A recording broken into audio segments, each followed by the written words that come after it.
என்ன போங்க, அவங்கள தான் கேட்கணும். அனாமிகா காலையில எழுந்துச்சு கோலம் போட்டா. அவனியோ அஞ்சலியோ இன்னும் எந்திரிக்கல. அதுக்குள்ள அனாமிகா கிச்சன்ல இருந்து வெளியில வந்தா. கையில டிஃபன் பிளேட்ஸ் இருந்துச்சு. மாமா, சுட சுட இட்லி சாப்பிடுங்க. சட்னில இஞ்சி கொஞ்சம் அதிகமா போட்டிருக்கேன். குளிருக்கு நல்லது. அம்மா அனாமிகா, இங்க நீதான் என்ன புரிஞ்சுக்கிட்டவ. இவ்ளோ காலையில எழுந்திருச்சு சூடா இட்லி ஊத்திருக்க. மத்தவங்கலாம் எங்க?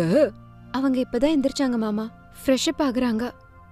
கொஞ்ச நேரத்துல அவனி அஞ்சலி 2 பேரும் வந்தாங்க. 2 பேரும் ஸ்டைலிஷ் வின்டர் வேர் போட்டுட்டு வந்தாங்க. குட் மார்னிங் மாமா. குட் மார்னிங் அத்தை. காலை வணக்கம் மாமா. காலை வணக்கம். நாளைக்கு நியூ இயர். ரொம்ப எக்ஸைட்டடா இருக்கு. குட் மார்னிங்மா.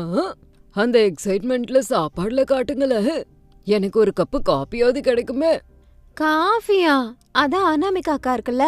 அக்கா, எனக்கு கூட ஒரு cup coffee please. Anjali, new year resolution